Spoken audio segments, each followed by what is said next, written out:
From the world of politics to the world of business, this is Balance of Power.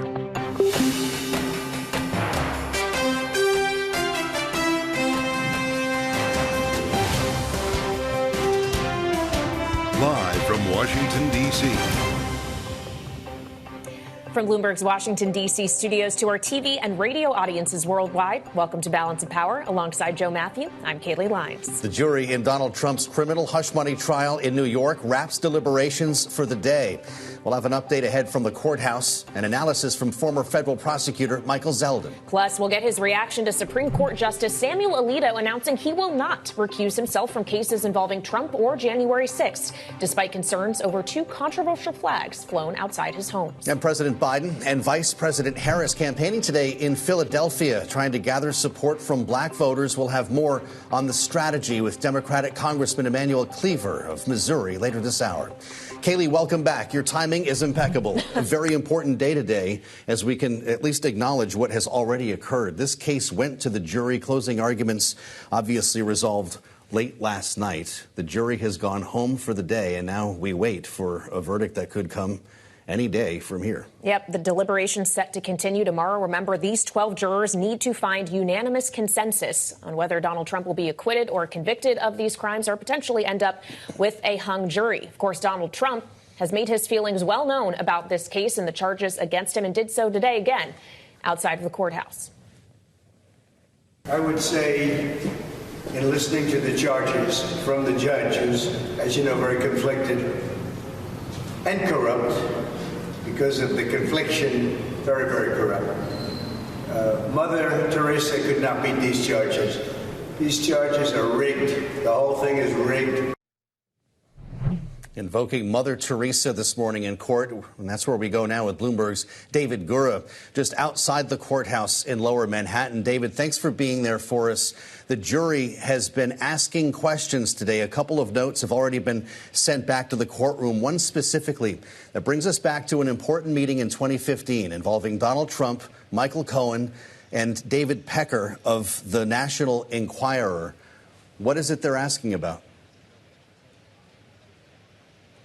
Yeah, so whenever this happens, whenever the jury has a note, a little electricity goes through the press corps out here, wondering what it might be. That first note that came out shortly after the lunchtime break had to do with that meeting that took place, as you said, back in 2015. And it really is, in the eyes of the prosecution, when this scheme began in earnest. So there was that meeting among those three principals. And over the course of the trial, we've heard testimony from Michael Cohen and from David Pecker about what was discussed at that meeting, how they came up with the scheme to suppress stories that would be negative to Donald Trump. What we might infer from the note coming from the jury today is that they're interested in sort of how all of this was hatched, how it came about, and might want to contrast how that story was told both by David Pecker, as you say, formerly of the National Enquirer, and Michael Cohen, who was then such a close confidant of then-candidate Donald Trump. There was also a question about Karen McDougal, the former Playboy playmate, and why the National Enquirer decided not to bury stories about her in the similar fashion. There was a second note that came right before the end of the day, before the jurors were dismissed, that asking the judge to restate the charges that he enumerated this morning. I don't know what we make of that. I mean, the jury convened this morning around 10 o'clock, a little later because of the late night that you mentioned just a moment ago, Joe. And the judge spent about an hour going through each of those 34 charges of falsifying documents in the furtherance of another crime. Took a lot of time, not dwelling on the evidence, but dwelling on the law. The jury's saying they want to hear those charges once again. So I think that's where we begin tomorrow, is the judge sitting with the jury, going through those charges once again, systematically in detail before they go to deliberate further about the charges that face Donald Trump. All right, well, we'll play the waiting game again tomorrow. Bloomberg's David Gura outside the courthouse for us tonight. Thank you so much. Meantime, Donald Trump has been posting to True Social throughout the day, railing against President Biden, Robert De Niro, who was at the courthouse yesterday, and repeatedly claiming election interference. For more, we go to Bloomberg's Gregory Korte, who is joining us here in studio. So, Gregory, we have heard this from him time and again, that this is rigged, falsely accusing Joe Biden of orchestrating this whole thing. All of this plays into his political strategy, as he's also actively running a presidential campaign. This is where the rubber really meets the road here, though, as to whether or not he's going to end up having to campaign as a convicted felon or not. Yeah, and we've been talking about this for months, right? But we are getting very near the point of really an historic moment of a former president being held to account for actions he took before he was ever elected to office. The prosecution contends this was really about him getting elected to office. This was a cover-up of information that he didn't want the public to know, without which prosecutors say he might not have ever been president in the first place. So, yeah, we're now coming up on this moment, and there's two different issues here. There's the legal issue, whether he's going to be convicted. That could happen or not happen. And then what is the political impact of that? And when we asked in our Bloomberg News Morning Consult poll a few months ago, 53% of voters in swing states said they couldn't see themselves voting for Trump if he were convicted. So it'll be interesting to see if we hold voters to what they said months ago, now that Trump has had, as you say, this whole trial has been railing against the judge, railing against the process, and really trying to sort of soften the ground for what could be a verdict against him. It's the campaign's job to model different scenarios, and surely they have mapped out some of the various ways that this trial could turn out. Either way, Donald Trump is very good at spinning things to his benefit when there is a moment. Seize the moment, whether it's good or bad news. What are we going to hear from him or see him do when this verdict is finally delivered? We'll have to see. I think today was a preview when he said even Mother Teresa couldn't beat these charges. That was a little bit of Trumpian hyperbole, but it suggests to me that he's bracing himself for the worst of all possible outcomes. And then, of course, again, there's a legal process and a political process. The legal process is we can expect him to appeal if he is convicted on at least one of these charges. Politically, he's going to continue to accuse Joe Biden of being behind all of this. You know, he says Joe Biden isn't competent enough to run the country, but he's competent enough to run this sort of conspiracy, multi-pronged effort to get him convicted on something. It's going to continue to be an issue from here until November. Well, and we're going to keep tabs on this for you, of course, when there is a verdict. You'll hear it, of course, live on Bloomberg TV and radio. We'll bring you the news as soon as we know it from the courthouse. Bloomberg's Gregory, Korte, we thank you for being with us tonight on Balance of Power. President Biden traveled to Philadelphia all the while today, leaving the bubble to make his case to black voters, a bloc that Donald Trump has been gaining ground with, according at least to some polls. And he had Vice President Kamala Harris with him. Bloomberg Opinions. Nia-Malika Henderson is with us now for more on this as we try to figure the Biden campaign's answer to this issue here. We're hearing talk of a new network that the president is trying to put together, and he's going back to the state, Philadelphia, of course, that has been so good to him here. It was a who's who with him on the trail today, including Wes Moore, the governor of Maryland. Is this the best way for him to spend his time now while his rival's in court? Well, listen, they certainly want to have that contrast, right? And particularly when it comes to black voters, it's not a question of whether or not Trump is going to win black voters. It's a question of how much he eats into the traditional support that Biden and other Democratic presidents have had with black voters, right? Is it going to be 85% or 75% or 95%? So if you're Joe Biden, you want to get that up to 95%, and you've got to particularly focus on areas like Philadelphia, Detroit. He was there, I think it was a week ago or so. He's obviously at Morehouse College as well, and taking the message to these voters with folks like Kamala Harris and Wes Moore. In particular, in this event, he talked about sort of a promise around electing progressive judges to the Supreme Court. I'm not sure that that's necessarily a message that resonates with average black voters, in particular. Most voters are caring about the price of a gallon of milk, at the Piggly Wiggly, and a dozen eggs. And so those are the kinds of, I think, messages that are going to do better with average voters, particularly black voters.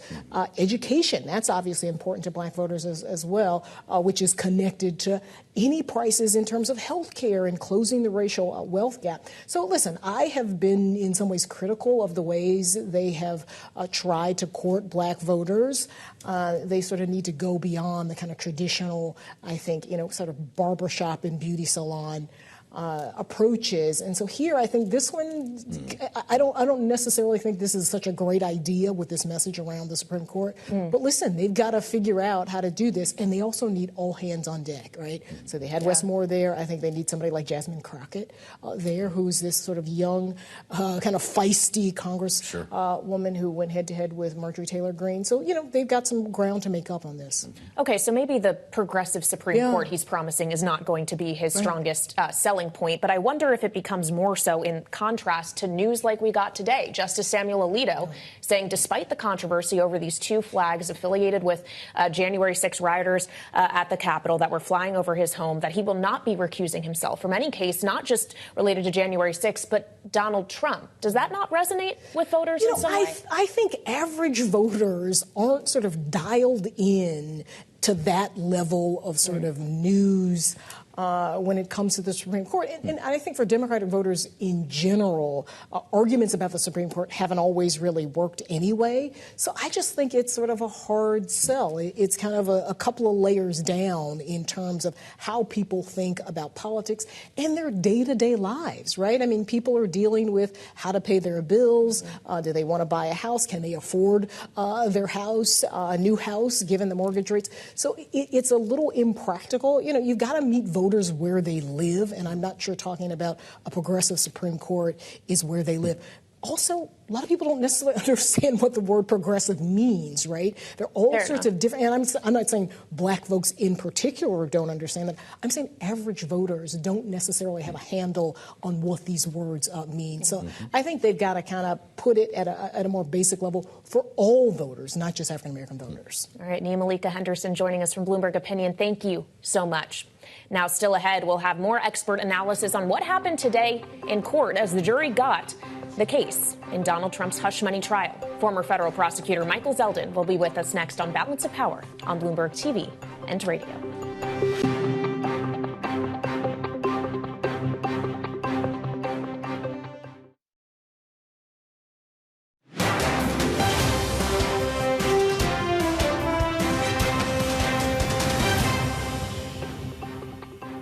Wisdom has always been that, you know, a quick verdict is usually a guilty verdict. Yeah. And the longer it goes on, the more likely it's going to be either a hung jury or an acquittal. Here, I think that, again, that conventional wisdom might not necessarily hold because, look, the case itself, no matter who the defendant is one that has a lot of moving parts. So the jury is going to want to take their time and be very deliberative about it.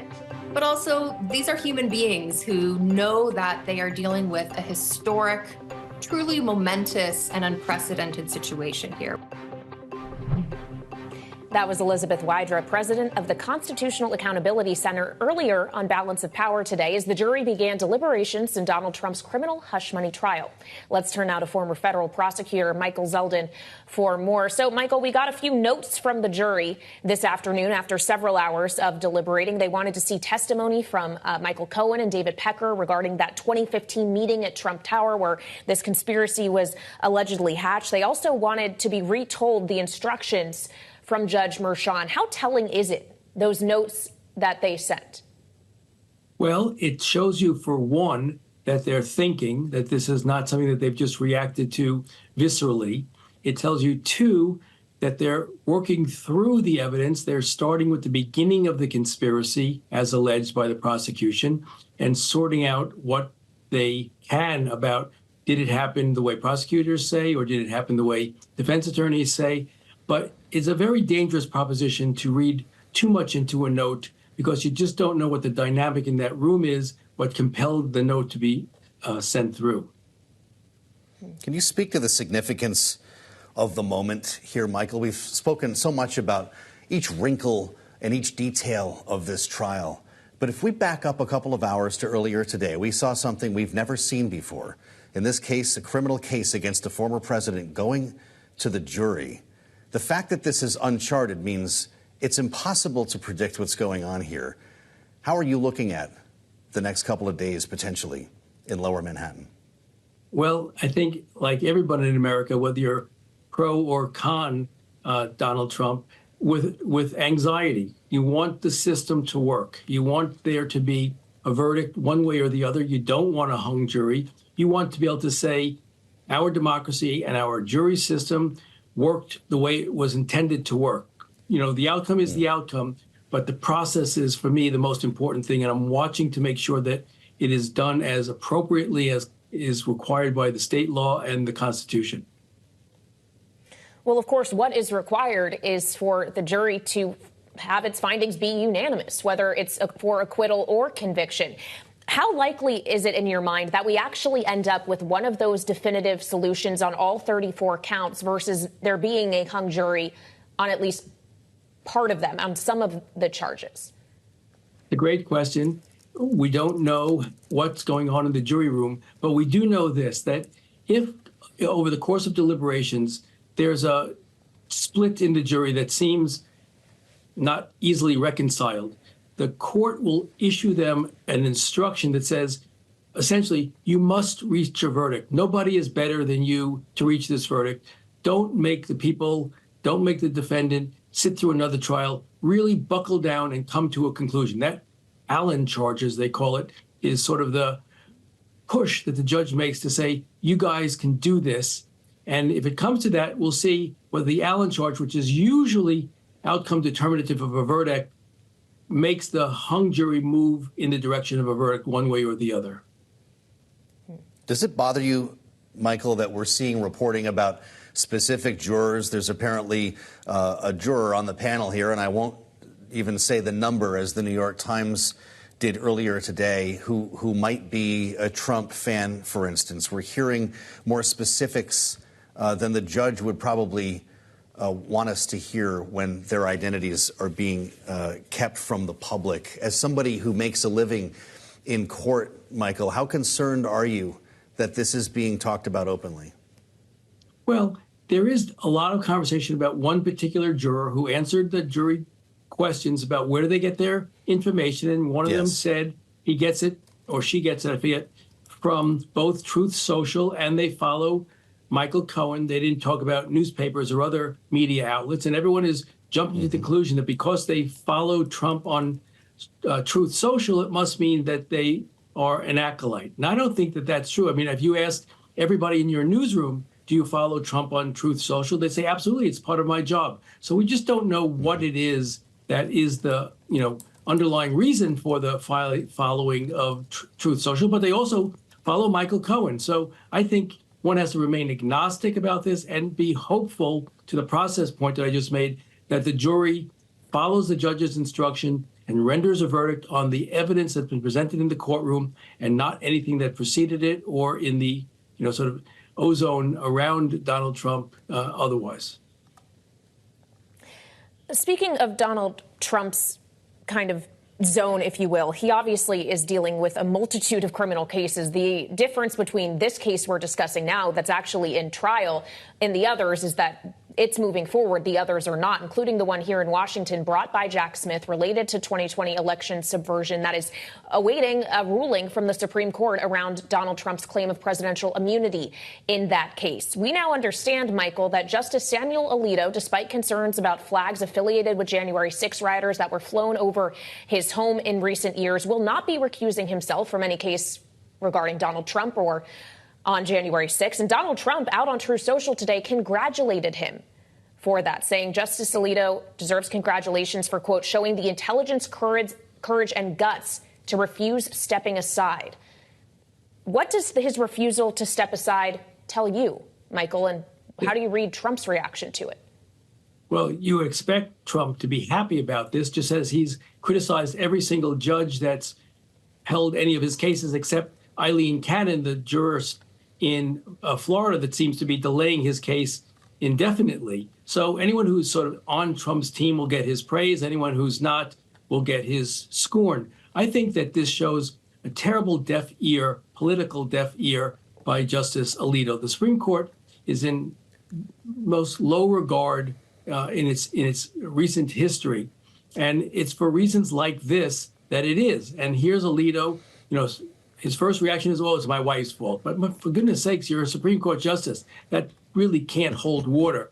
And I think he would have been better off, even if he doesn't have a technical legal obligation to do so in the interests of the reputation and the integrity of the court as viewed by the American public. I think it's a mistake on his part, but he doesn't seem to care.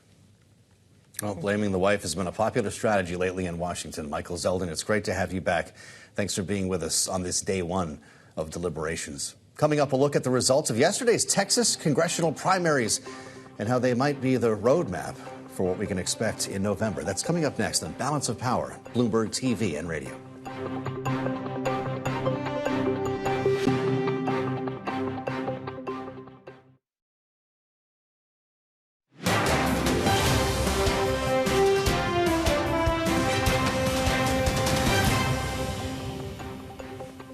This is Balance of Power on Bloomberg TV and radio. Yesterday was primary day in Texas, and there was a few contentious seats we were watching, including that of Republican Congressman Tony Gonzalez, who just barely won a runoff against gun rights YouTuber Brandon Herrera. Joining us now with more is Bloomberg's Texas Bureau Chief, Julie Fine. So, Julie, he did win, but only by a couple hundred votes. It wasn't necessarily a landslide. What does that say about the strength of Congressman Gonzalez's position? Well, Congressman Gonzalez is in a swing district to begin with, so he survived this primary challenge. So now he's got to move forward in a race that will be expensive for him because Democrats have gone back and forth in this district for a long time. Congressman Will Hurd flipped this district, I believe it was 6 years ago. So all along, this has been viewed as a district that is difficult for Republicans to hold on to. But right now, it does swing in the Republicans' direction going in. Obviously, any seat is very important for both Republicans and Democrats with the majority as slim as it is. You know how journalists are here, Julie, and political analysts sometime. Everybody wants to write a trend story, to connect the dots and say that something bigger is happening.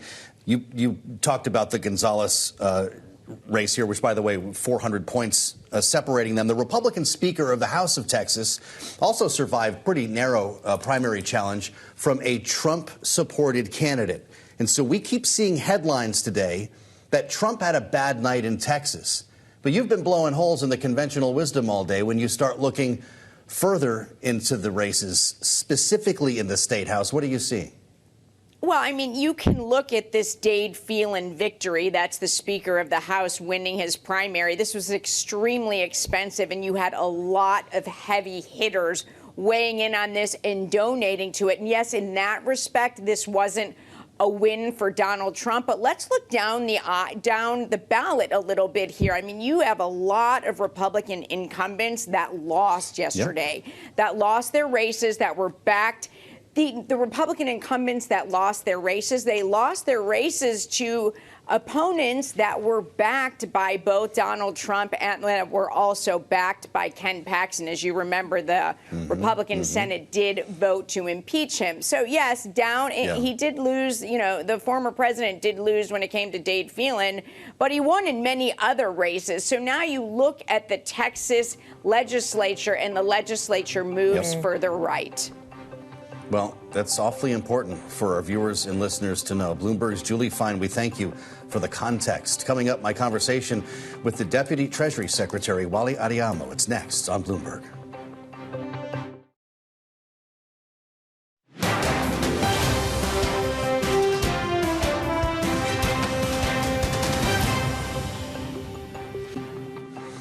This is Balance of Power on Bloomberg TV and radio. I'm Joe Matthew alongside Kaylee Lines in Washington. Thanks for joining us. Earlier today, I spoke with Wally Adeyemo, U.S. Deputy Treasury Secretary, on his first trip to Ukraine, where he's talking with officials about the effectiveness of Russian sanctions and Russia's ability to acquire weapons for the war in Ukraine. Air raid sirens were blaring in Kyiv just moments before we spoke about the mood on the ground. Here he is. The mood in the capital today is one of urgency in terms of doing everything they can to defend their country. And I've been impressed by the brave men and women here in Ukraine and the fact that they are committed to fighting for their freedom and doing everything they can to build an economy and to build a free and democratic country.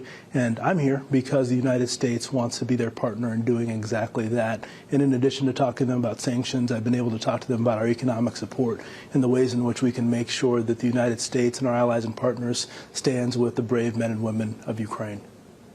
You said just yesterday on your tour in Kyiv that an unacceptable amount of weapons components are still getting into Russia. There's a sentiment that sanctions are simply not working. As the Treasury's point man on sanctions, does your trip confirm that? My trip confirms that we need to do more to make sure that our sanctions continue to stop Russia from being able to get the goods they need to build the weapons that they want. What we know is that the Kremlin has charged their intelligence services with trying to get around our sanctions, and we are concerned that Russia is getting access to key component parts, particularly from China and other countries, that are allowing them to build these weapons. And what I'm here to do in Kyiv is to talk to my counterparts about the new tools we're considering to try and and go after the ability of the Kremlin to do just that. Fundamentally, we can't do this alone in the United States. We need to do it with our allies and partners, and that's why I'm heading from here to Germany to give a speech and talk to my German counterparts about the importance of us acting together to stop those components from getting to Russia. Well, we're looking forward to that speech in Berlin. Will you announce secondary sanctions against those responsible for those components getting into Russian weapons? So I'm not going to preview any actions that we're going to take, but what I will say is that I'm going to talk about the fact that the United States and our allies and partners are going to be open to sanctioning any company or individuals that provide material support to Russia's military industrialized complex, because we want to make sure that Russia doesn't have access to the goods they need to fight the war they want here in Ukraine.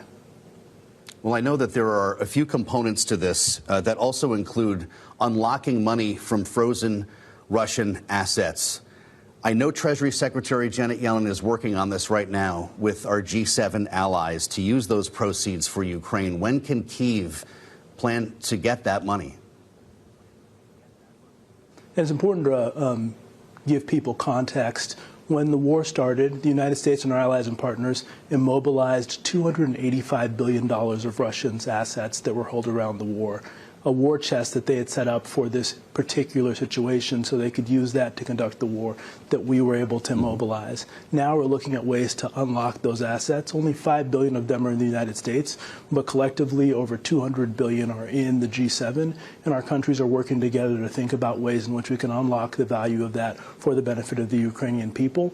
Secretary Yellen at the G7 finance ministers worked with her counterparts to set out a number of options that are now going to be given to leaders who are going to meet in June. And we look forward to those leaders when they meet in June giving us political direction in terms of how we can unlock that value so that we can get that money to Ukraine so they can invest that money in rebuilding the infrastructure that Russia has destroyed and in defending their country.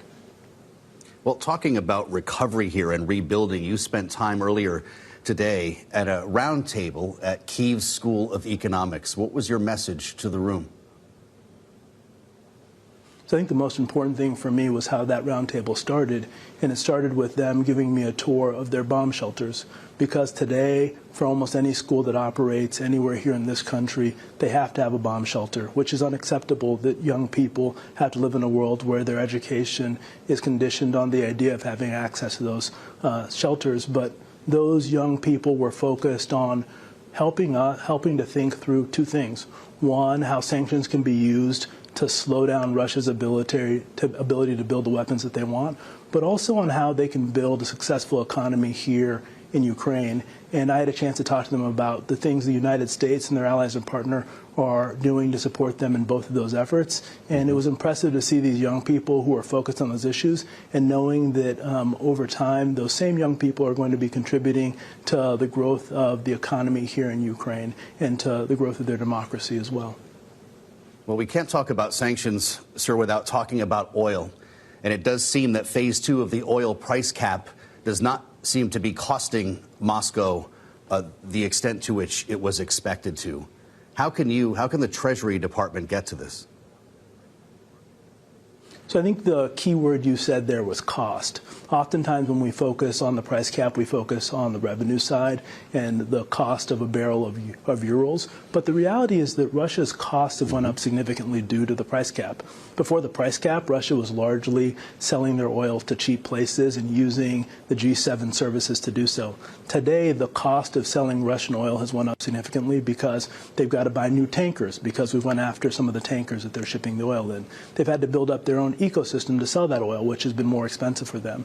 And our goal is to make sure that in addition to reducing their revenues, we significantly increase Russia's costs so that ultimately they have less income to give to the Kremlin to fight this war. But what the Kremlin is proving to us every day is that they are indifferent as to revenue. They are focused almost exclusively on building a wartime economy. And the best symbol of this is the fact that when President Putin replaced the defense minister, he replaced it with an economic official who's going to be focused on making sure that the Russian economy produces one thing and one thing only, which are the weapons that will help support this war. And our goal has to be to make sure that they don't have the goods they need to build those weapons. Mm-hmm.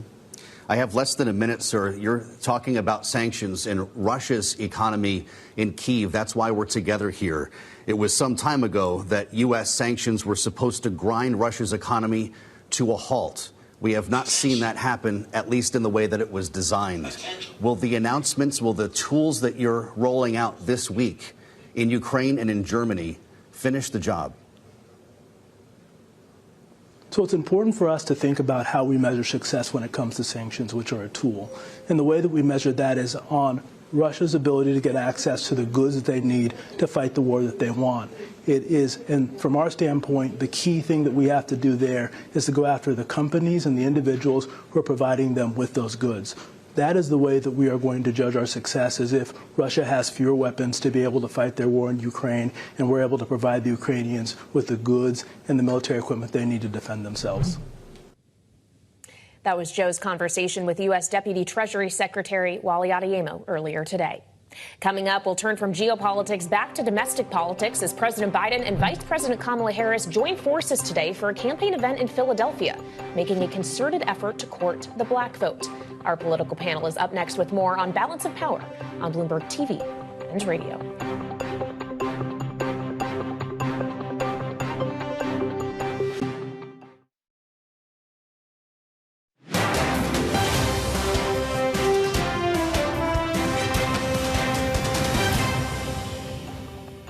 Because you voted, I was able to keep my commitment to appoint the first black woman on the United States Supreme Court,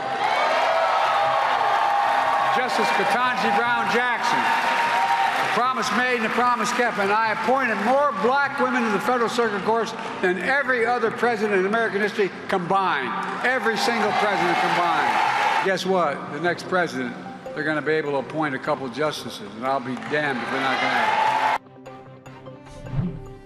That was President Biden earlier today at a rally in Philadelphia where Vice President Kamala Harris joined him, an effort to help court the black vote. Joining us now with more is our political panel, Lisa Camooso Miller, former RNC Communications Director, and Alvin Jordan, Democratic strategist. Great to have you both around the table this evening. Alvin, he brought a message to Philadelphia about appointing or having the opportunity to appoint more progressives on the Supreme Court. Is that the winning strategy? Is that the winning issue for him with a base of voters that he is starting to see drifting away from him and toward Donald Trump? It's one of them, and I think, actually, I was thinking about this earlier. I'm like, throughout the segments of, kind of the black voter, as it were, that President Biden is trying to pull in, there are so many kind of key issues that differ as you kind of go through, kind of the plethora of viewpoints that kind of make up the voting body. And so he has to hit all of these things as he, kind of pops up on college campuses, as he, kind of goes and, to plants and factories across the country and kind of mass metropolis. Like, he has to say all of these things. And I think, that's more to the point of just kind of the PR battle that the last couple of years have played, which is people have kind of forgotten some of the things that have kind of gone their way or that they had as a kind of, wish list, as it were, 4 years ago. And so I think it's a bit of a reminder for some and just also drowning out some of the noise to the contrary. So I think he has to say all the things that are on the list at every stop. And the lead will obviously be a bit different. So this is working for you. I'm struck by the rhetoric because it's so between the eyes. Yeah.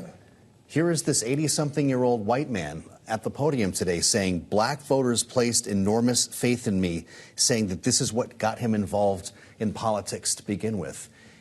Sometimes things need to be said out loud. Is that what we're learning? Yeah, I think he's in a position, and the polling, I'm sure, is kind of lighting a bit of a fire, too, to say that, like, oh, maybe I haven't maybe touted the right things or led with the right things that I've done based on kind of where we were and what got us here. And so I think he's coming out strong, sounding strong, kind of saying and reiterating some of these things. And I don't know that it's necessarily, helping to sway, but it's definitely better than the alternative, which I feel like has been a bit of, kind of the months leading up to where we are now, kind of in the trail. And of course, today he wasn't there alone. He brought the vice president with him. Kamala Harris was there, too. There has been more conversation about potentially her popularity improving. She hasn't been the most popular vice president throughout this term thus far. Is there a way that she can be strategically used that would be more advantageous to the campaign? Lisa, are we seeing that in real time? I think we're seeing it in real time. Unfortunately, her pathway has been so rocky, and her record of landing messages and landing speeches and really identifying with audiences hasn't been as strong as I think it was probably expected that she would be. And so 6 months is a short period of time for her to win people over. But certainly, yes, engaging more, having those conversations is a great way to get started. Of course, it's not just demographics, it's issues. And we've seen the issue of Israeli policy, U.S. policy in Israel, really grind down certain demographics, and he's speaking to them today. Antony Blinken, the Secretary of State, talked about the Israeli strike in Rafah, for instance, been very controversial since the weekend, killing some 45 Palestinian civilians. He got into this at a news conference earlier today in Moldova. Here's what he said. We have been very clear with Israel on the imperative in this instance, as in other instances, to immediately investigate and determine exactly what happened and why it happened. And if accountability is necessary, to make sure that there is accountability. White House is hearing a lot of questions, Lisa, about red lines right now after President Biden made that clear when it comes to the invasion of Rafah. Has the line been crossed? Is the administration credible on this? Well, the Secretary of State's words there are just a little bit different than what we heard from the White House yesterday, because the White House said that this was not a red line. Yeah. And it strikes me that maybe he has taken a different tack and a different tone, because I think more than anything that people are really feeling like that the line had been drawn, that we had not wanted to see anything happen in Rafah. And certainly not only did it happen, but 45 innocent women and children were lost in what was perceived to be an error. And that is just not okay. So this, to me, strikes me as a change in tone from the administration, even from what we heard yesterday. So it's maybe they're recalculating, reconfiguring. Well, and we have to consider as well these 45 civilians who were killed in recent days is only added to a tally that numbers in the tens of thousands that have already been killed since October 7th, Alvin. So much life has already been lost. So much damage politically to Joe Biden has already been done over this issue, and especially if we don't see a dramatic change in policy, is it going to be too late for him to right the ship on this in terms of his re-election effort? Yeah, I don't know that whatever the dramatic step that people would need or look for him to deliver is going to happen, especially within that stretch of time. As in, if this isn't a red line, I wouldn't look for there to be some sweeping or kind of just large hammer for the administration. But if this isn't a red line, do we believe the red line actually exists? America supports Israel, and that is the way that it will be, at least seemingly, for the foreseeable future. And so I don't know, given the lip service and kind of the theater around it, I don't know if we'll get much past that. I think that will stay true in our actions, and it will be a bit different from our words. Yeah. Israel says today this could take 7 more months to complete the war against Hamas. 7 months. Is that the worst news Joe Biden got today? I think so, yes. I think this, regardless of every other issue, is the issue that people are going to talk about the most. And they talk about it because there's a younger generation that maybe doesn't understand sort of our stance in Israel. I mean, Joe Biden is the former chair of the Foreign Services Committee. He has been involved in diplomatic for his entire career. He understands this fundamentally more than everyone else. Unfortunately, that draws the line between he being in his 80s and the voter and electorates that are unhappy are ones that are nowhere near that age range. And so it just once again reminds people that he has been around a very long time. And does that necessarily ingratiate them to him, or do they say that maybe he's out of touch? Not to mention his relationship with Benjamin Netanyahu. Coming up, we'll have much more with our panel as we break down the first day of jury deliberations in the historic hush money case against Donald Trump. This is Balance of Power on Bloomberg TV and radio.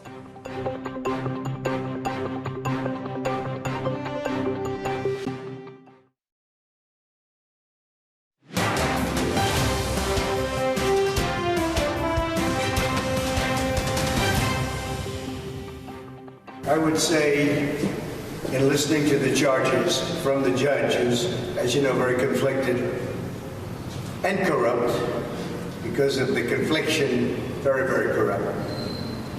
Mother Teresa could not beat these charges. These charges are rigged. The whole thing is rigged. Donald Trump, the former president, earlier today entering court ahead of day one of jury deliberations in his criminal hush money trial. Those deliberations have now ended for today, and we'll be back to it tomorrow. So let's get into it with our political panel. Lisa Camooso Miller is with us, former RNC communications director, along with Alvin Jordan, Democratic strategist. Great to have you both with us here. Compared himself to Mother Teresa today, Lisa, not Nelson Mandela this time. Does that sound like someone who's preparing for bad news?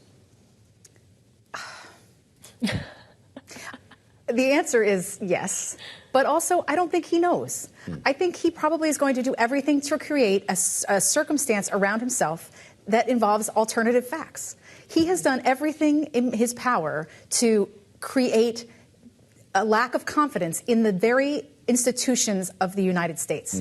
And that, to me, is a problem. That is a constitutional crisis that we are living in. Not only the fact that he's saying that the courts are rigged and the system is rigged, it's causing doubt in the minds of people who fundamentally count on those circumstances and those foundations to be stable and steady in the United States. Well, I wonder if the rhetoric around it, though, changes if he turns out to be acquitted of these crimes with which he's charged, whether or not the system perhaps gets his faith again in that instance. But I wonder, Alvin, if that speaks to the idea that he could react positively either way. If he's acquitted, there goes the chance of having to spend time in jail, for example. But if he's convicted, there's more ammunition to fire up your base and raise money. Is this a win-win? I mean, yeah, I mean, that's kind of the leverage in which he plays from, I feel like. And that is, I think, part of the success that he's able to garner from it. Like, it's like a good rapper. Like, he leaves you with the punchline that you could put in as your caption, right? He's like, Mother Teresa couldn't beat these charges, like, you know. And then you hear it quickly from his base and from his supporters saying, Mother Teresa couldn't be, and you just paired it immediately.